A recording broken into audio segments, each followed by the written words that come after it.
Ah mon Dieu, pourquoi attendre une année? Parce qu'en fait, on avait des choses à terminer avant. C'est-à-dire que vous n'êtes peut-être pas sans savoir qu'avant DC Rebirth, il y avait chez nous une autre collection qui s'appelle DC Renaissance, qui est dans la... Rebirth, en fait, est la suite logique et chronologique de Renaissance, mais on avait en fait commencé des séries en Renaissance qu'on devait et qu'on se devait terminer avant d'enchaîner sur la prochaine période chronologique, à savoir Rebirth. Donc voilà, on avait notamment des séries sur Flash, sur Superman à terminer avant. Batman et Justice League, eux, étaient déjà terminés, mais il faut simplement prendre le temps de bien faire les choses. Et donc ça, c'était le côté un petit peu inventaire de Renaissance qui correspond au New 52 américain. Et puis, ça nous a également permis, ce petit laps de temps, de voir la manière dont allait se développer DC Rebirth, notamment au niveau des crossovers, en gros, quand les personnages se croisent dans leurs aventures. C'est quelque chose, voilà, ça nous a permis d'avoir une énorme visibilité et puis énormément de matériel aussi, puisque pour rappel ou pour information, DC Rebirth est, on va dire, novateur sur beaucoup de plans, mais notamment au niveau du rythme de publication, puisque DC publie par exemple une dizaine de séries, et ce ne sont pas des séries mensuelles, mais bimensuelles, ce qui fait qu'au lieu d'un numéro de Batman par mois, vous en avez deux. Donc ça, du coup, on a un matériau assez conséquent, et tout ça nous permet de voir les choses de manière avec beaucoup de champs, et d'organiser notre programme éditorial en fonction. Donc ça, on a là pour le coup un confort qu'on n'avait pas forcément à l'époque du New 52, où là on était un peu plus, si vous me prêtez l'expression, au cul du camion. Et là vraiment on est sur un rythme qui nous permet d'être beaucoup plus serein et à l'aise en fait, par rapport à voilà, tout ce qui s'annonce au niveau de DC Rebirth.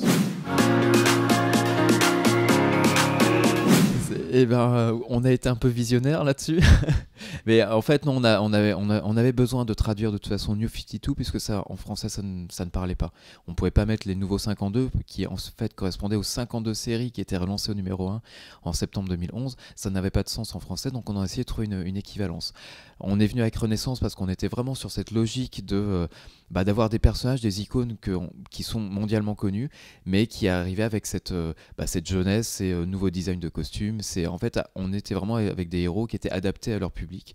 Donc on a eu pour nous ce terme de Renaissance qui était assez évident. Et puis du coup vient Rebirth 5 années après. Alors la raison pour laquelle on a conservé Rebirth, c'est qu'en fait on avait pensé à d'autres termes comme héritage, comme legacy, des choses comme ça. Alors legacy, du coup, maintenant, c'est plutôt du côté de chez Marvel. On aurait été doublement moins bien inspiré. Mais non, on est vraiment du coup avec c'est comme cette notion d'héritage, parce que c'est vraiment ce qui transparaît dans Rebirth, puis on aura l'occasion de développer tout à l'heure. Mais on a, avec cette notion d'héritage, malgré tout, un côté un petit peu vieillot. C'est pas forcément ce qu'on veut faire quand on veut lancer une nouvelle collection. Et donc on s'est dit, voilà, DC Rebirth, en plus c'est un nom qui a une très très bonne cote outre-Atlantique. Les lecteurs prescripteurs, les lecteurs qui lisent en VO ont eux-mêmes eu l'occasion de goûter un petit peu la qualité de ces séries-là et du contenu.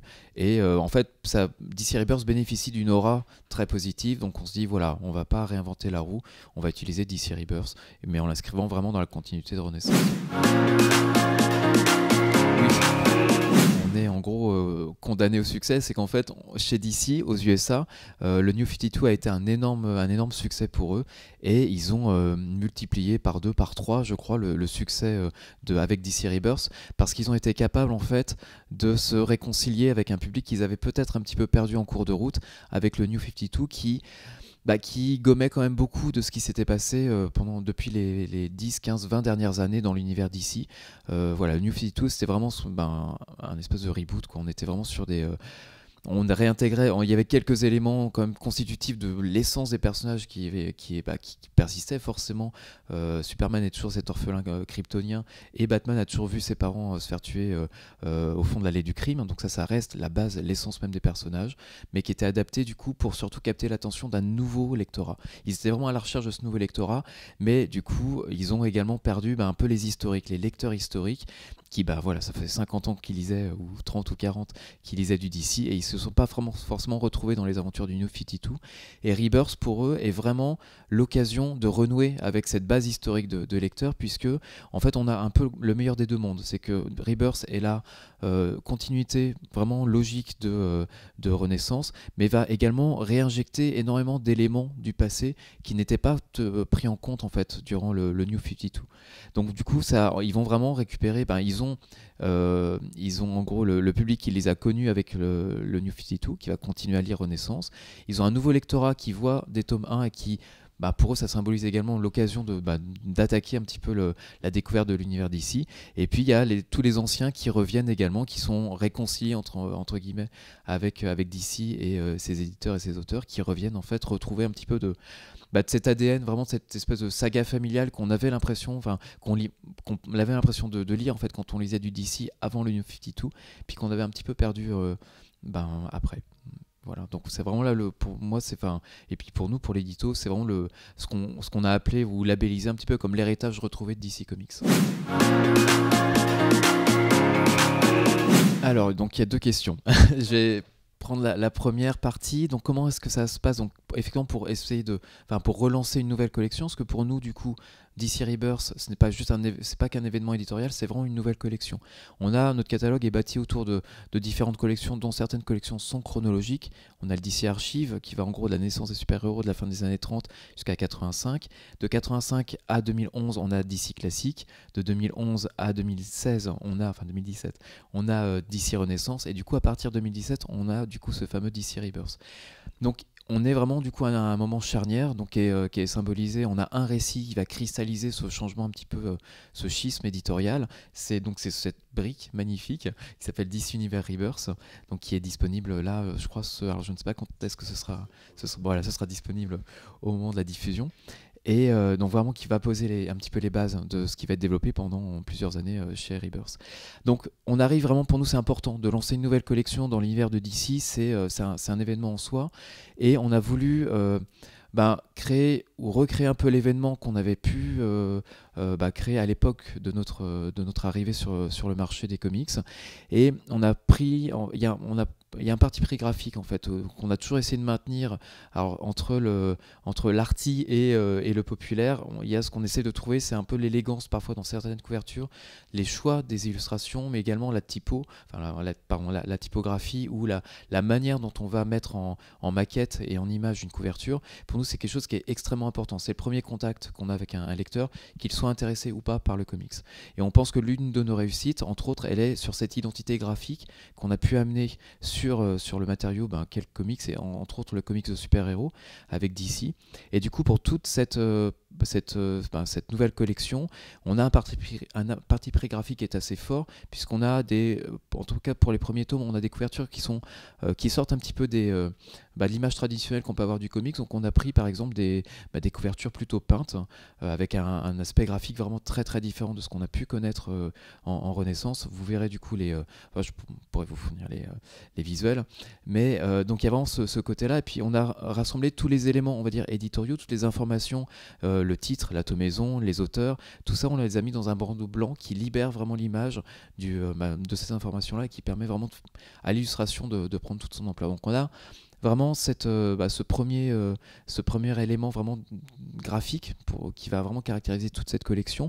Et également, on va passer au grand format. C'est-à-dire qu'en fait, on a deux formats chez Urban. On a un petit format cartonné qui est le format en fait standard du comics classique, et on a un grand format cartonné qui correspond au format Deluxe, donc qui est un format qui est légèrement plus grand, qui garde les mêmes proportions. Et tous les ouvrages DC Rebirth seront dans ce grand format cartonné, de manière à vraiment du coup on essaie à chaque fois de travailler beaucoup l'objet. Bon, la maquette, on en a parlé, mais également l'objet, de manière à créer un petit peu cet objet qui soit vraiment transverse à des personnes qui ont peut-être une autre culture que celle du comics, peut-être plus des lecteurs par exemple de franco-belge, donc de bande dessinée classique, qui vont être peut-être moins rétifs ou réticents à prendre un comics, ou en tout cas un album cartonné qui rentre plus dans leur schéma peut-être mental de ce que c'est qu'une BD de qualité. Ça rime en France c'est culturel, avec cartonné. Et du coup, nous, depuis le début, on a fait du comics de super-héros en cartonné, et c'est quelque chose qu'on a, je pense, apporté sur l'offre simplement des comics quand on est arrivé. Et donc voilà, c'est quelque chose, on va pousser cette logique du chaînon manquant entre les deux cultures comics et européennes un petit peu plus loin avec ce grand format cartonné.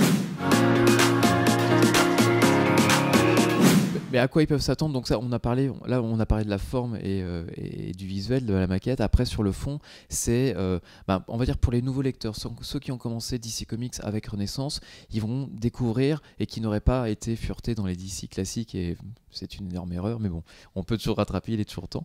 Ils vont en fait ils vont découvrir pour la plupart, en fait, des concepts, des personnages, des super vilains, des choses qui n'avaient jamais existé en Renaissance avant. Donc, on va vraiment avoir on va voir par exemple la Légion des super-héros. On a du coup tous ces personnages qui vont faire à nouveau partie de la famille. C'est qu'en fait, on va voir ce que je racontais tout à l'heure, vraiment cette saga familiale qui va à nouveau devenir un peu le centre des récits en général, puisqu'en fait, on va dire, Geoff Johns, qui est un peu le grand architecte de Rebirth, a placé en 80 pages un petit peu, il a tracé toutes les pistes qu'il souhaite voir développer par la suite. Donc c'est vraiment le propos de ce livre qui pose vraiment la base de ce qui va être développé par la suite.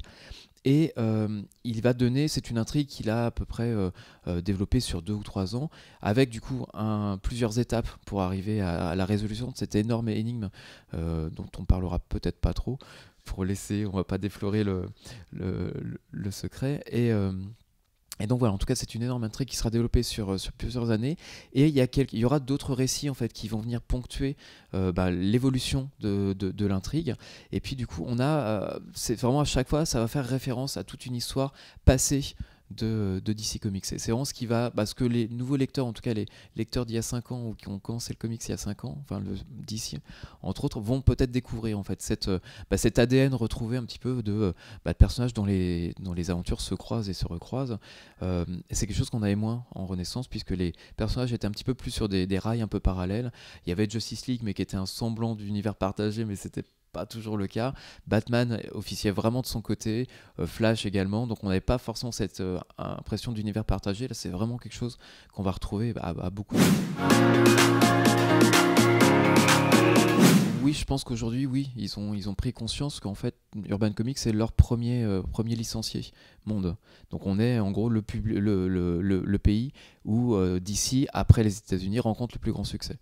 Donc il y a vraiment eu une prise de conscience à ce niveau-là. Et puis je pense que la volonté de DC, en s'associant du coup au groupe Média Participation, ou Dargo pour faire simple, avait pour volonté vraiment d'inscrire leur héritage, leurs personnages, leurs icônes à côté on va dire, ou de les inscrire dans le paysage culturel français, à côté de 13, à côté de Largo Winch, à côté des Tuniques Bleues, des Schtroumpfs et tous ces personnages qui font partie vraiment de la culture franco-belge, qui ont vraiment qui font partie de notre patrimoine. Et je pense qu'en s'associant à un groupe de la portée en fait du groupe Dargo, ça leur a permis de s'inscrire vraiment dans cet héritage culturel là. Nous, c'était vraiment aussi notre volonté de faire du comics quelque chose qui dure, et le faire sortir un petit peu des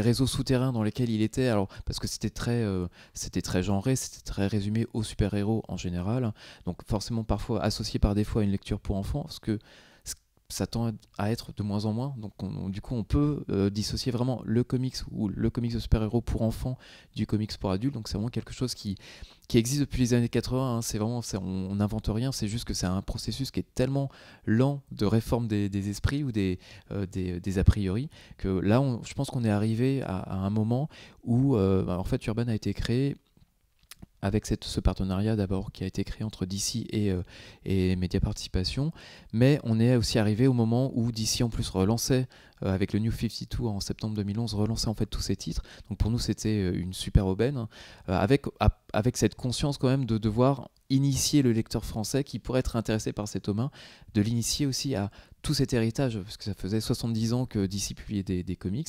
C'était important pour nous de ne pas juste tabler sur la nouveauté et faire que de la nouveauté. Non, on a vraiment construit ces différentes collections dont j'ai parlé tout à l'heure, les archives, les classiques. On a plein d'autres collections. Pour nous, il fallait vraiment construire le socle, la base de ce qui définit vraiment DC.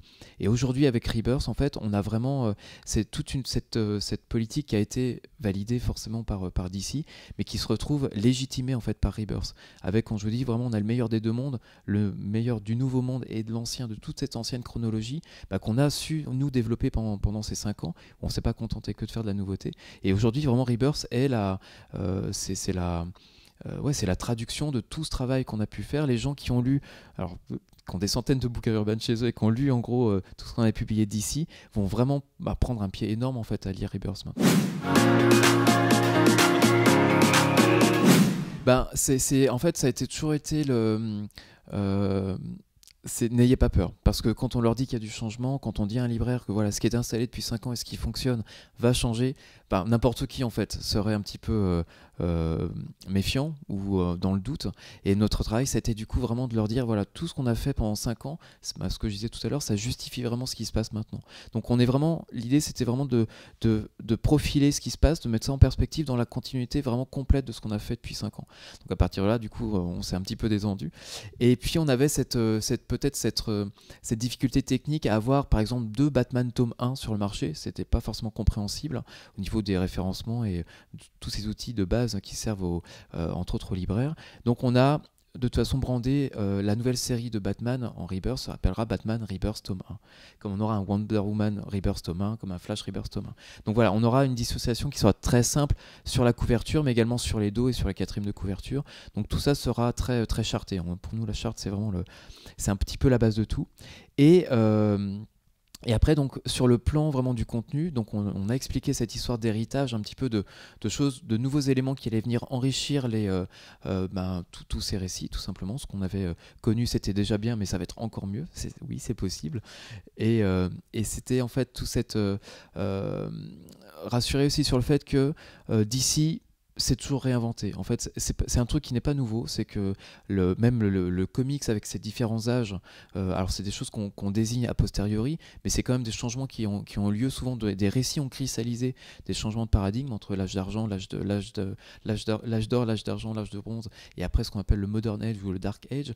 Il y a vraiment eu des récits qui ont marquer ces schismes un petit peu culturels, et au sein de DC, depuis les années 85, depuis le milieu des années 80, on a ces crises qui viennent ponctuer un petit peu aussi, qui viennent rythmer l'évolution de l'univers DC, et ces crises ne sont pas des événements chaotiques ou aléatoires, c'est que ça arrive en fait au moment où ça doit arriver, au moment où DC effectivement se rend compte que c'est compliqué de vendre un Action Comics numéro 880 ou 960 ou un Detective Comics numéro 860, c'est compliqué de séduire un nouveau public avec une telle numérotation.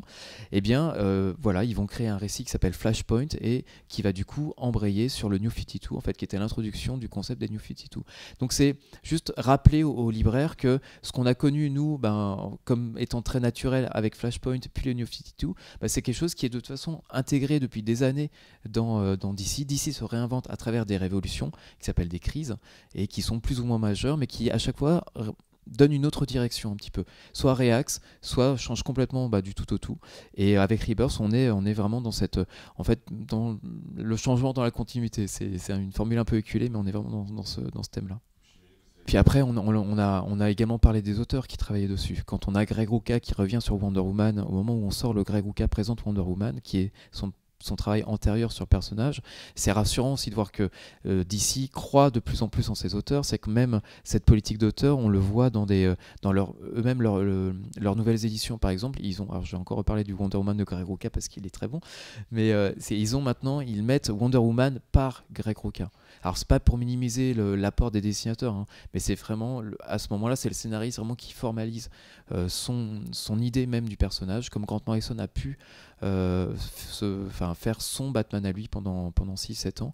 Donc maintenant ils sont arrivés avec cette perception de cette dimension d'auteur, en tout cas d'auteurs qui peuvent être reconnus par un lectorat qui va forcément chercher les aventures de Batman ou de Superman ou de Wonder Woman, mais qui sera conscient de l'apport vraiment on ne pourra pas jamais dire des créateurs, mais en tout cas des auteurs qui travaillent sur ces icônes. Donc il y a vraiment, pour nous, c'est ce qu'on espère avoir modestement, vraiment à notre niveau, un petit peu embrayé ou avoir planté cette graine dans l'esprit de notre partenaire d'ici. C'est que très très tôt, mais dès le début en fait d'Urban, on a eu cette collection qui s'appelle DC Signature, qui était vraiment, dont l'idée était de mettre le nom de l'architecte, enfin en gros du grand penseur de la série, au même niveau en fait que l'icône qui l'anime. Donc ça a été Grant Morrison présente Batman, ça a été Geoff Jones présente Superman, Geoff Jones présente Green Lantern ou Flash récemment. Greg Rucka présente Wonder Woman. Donc on était vraiment, nous, très proactifs à ce niveau-là, en disant que la culture européenne fait que le lecteur franco-belge ou le lecteur français va se diriger vers un auteur. S'il aime un auteur, il va le suivre, quelle que soit la série. Il y a vraiment du coup ce repère. Pour nous, c'était une autre porte d'entrée sur le genre super-héroïque, symbolisé par l'auteur. Alors, au niveau du développement du magazine, pour nous déjà, c'est un format qui est très important, on va dire sentimentalement, parce que c'est vraiment, je parle en mon nom, je parle aussi en celui d'Yann, c'est des formats sur lesquels on a commencé dans les années 80, où on allait chercher Strange, et c'était ce rendez-vous qui était forcément immuable. Et donc pour nous, c'est très important de garder cette présence en magazine, enfin du moins en kiosque. Et l'offre est légèrement différente. Alors déjà, pourquoi est-ce qu'on fait une offre kiosque et une offre librairie? C'est qu'en fait, dès le début, on a eu cette intuition qu'il y avait deux publics. Il y avait le public, on va dire, de lecteurs historiques qui a cette habitude d'acheter son comics en kiosque. C'est un rituel, c'est quelque chose que moi, j'ai vécu pendant plusieurs dizaines d'années.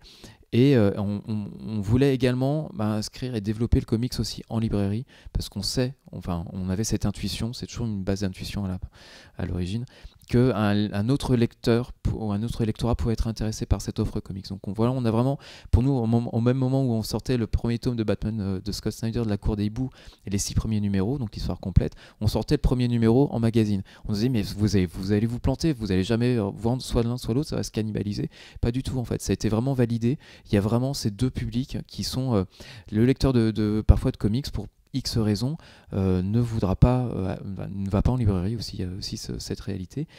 Et inversement, le lecteur en librairie n'a pas ou peu connaissance de ce qui existe en kiosque. Donc on est vraiment sur deux types de lecteurs assez différents, un lectorat assez différent. Et on a quand même voulu un petit peu faire bénéficier les lecteurs historiques de séries qu'on n'a pas encore développées en librairie. Donc on aura des séries inédites en librairie qu'on va retrouver en kiosque, du coup dans les magazines. Les kiosques, eux, maintenant qu'on a terminé la période Renaissance, donc c'est comme la librairie. Une fois qu'on termine la Renaissance, on embraye sur le Rebirth, avec forcément ces 80 pages qui vont venir poser les bases, donc qui sont également présentes dans ce gros pavé. Eh bien, les lecteurs kiosques vont également bénéficier de ce format-là. Et puis on embraye tout de suite avec un récit sur les Teen Titans, sur les Titans, qui va développer un peu plus encore l'intrigue qui est posée du coup dans le DC Universe Rebirth. C'est quelque chose qui ne va pas venir tout de suite en librairie, mais à terme, on va sans doute également proposer tous ces chapitres importants dans le développement de la grosse intrigue que Geoff Jones a concoctée, sont des choses qu'on va venir proposer régulièrement. Mais c'est vrai qu'on va avoir plus de choix, en fait, plus de variété en kiosque, et puis souvent un peu plus rapidement, puisque aussi là on bénéficie de cette double publication mensuelle aux États-Unis. Donc au lieu de un numéro de Batman par exemple par mois dans le magazine, on en aura deux également pour Detective Comics ou pour d'autres séries comme Nightwing. Et voilà, c'est l'occasion du coup de tester aussi. On aura des récits complets. En fait, on a 3 magazines mensuels. On a du coup un Batman Rebirth, un Justice League Rebirth et un Suicide Squad Rebirth. Et on a également, une fois par mois, un récit complet qui nous permet du coup de publier des arcs complets de séries qui auraient peut-être moins de lecteurs en fait en librairie. Tout simplement parce que ça demande aussi une culture qui est un petit peu un peu plus affinée, tout simplement. C'est qu'en fait nos lecteurs kiosques sont souvent des lecteurs historiques qui ont une énorme culture du super-héros et qui seront à même en fait de goûter un petit peu la spécificité de certains récits qu'on propose pour le coup uniquement en kiosque. Si c'est un gros carton et qu'on juge ou on jauge que l'intérêt peut être suffisant chez les lecteurs en librairie, effectivement c'est quelque chose qu'on leur proposera également. Mais en tout cas le transfert ne se fait pas systématiquement. Il y a vraiment pour nous des différentes, il y a deux publics tout simplement, donc des attentes différentes. Bah voilà, exactement. Via des récits complets, en fait, où on va regrouper les 6 premiers numéros et ça fera du coup une histoire complète. Et on se rend compte aussi, ben, simplement au niveau du marché, c'est qu'une histoire complète est plus facilement accueillie par le lecteur occasionnel qui, ben, on prend souvent cet exemple du lecteur ou de la lectrice qui doit voyager, qui a 1 heure à tuer, qui va du coup dans un relais et qui a juste besoin en fait d'un truc qui va lui tenir le temps du voyage. Le récit complet, labellisé récit complet, forcément est un peu plus vendeur de ce côté-là. Et puis pour nous, ça nous permet vraiment de compléter un petit peu l'offre. En librairie, on commence avec la grosse cavalerie là sur juin et juillet avec le Batman, avec le Wonder Woman, le Justice League, le Suicide Squad.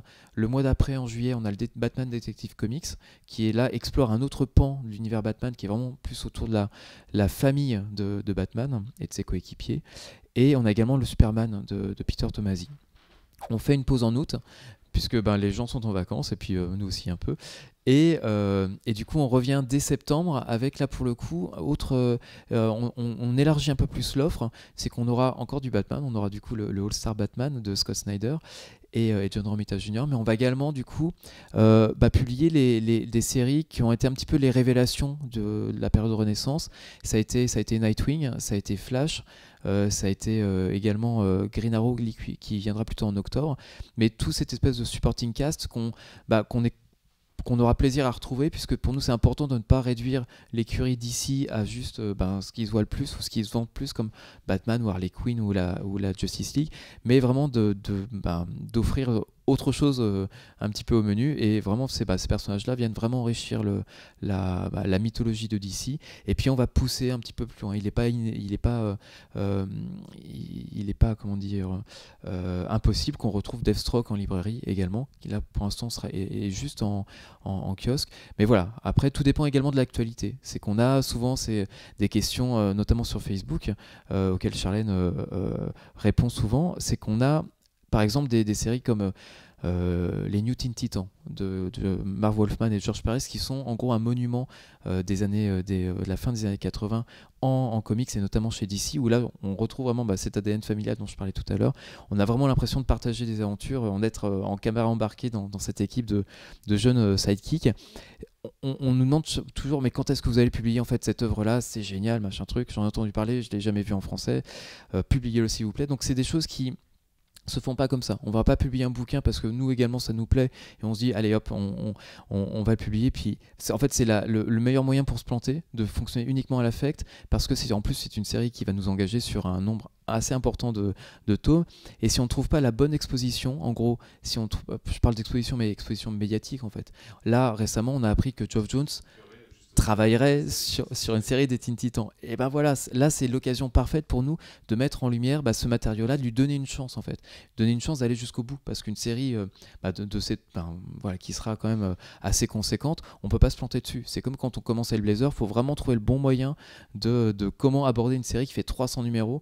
En se ménageant peut-être des portes de sortie si jamais ça fonctionne pas. Heureusement ça marche, donc on avait pris le biais des auteurs, mais voilà, pour nous c'est important du coup de réfléchir, de réfléchir tout simplement, se faire les choses un peu intelligemment et pas juste à l'affect, parce qu'on aurait publié très très rapidement Crisis on Infinite Earths, et c'est pas forcément le meilleur bouquin pour commencer l'univers d'ici, c'est tellement foisonnant que voilà, faut juste structurer les choses, faire les choses dans l'ordre, et puis rassurer les gens, c'est qu'on est là pour un moment.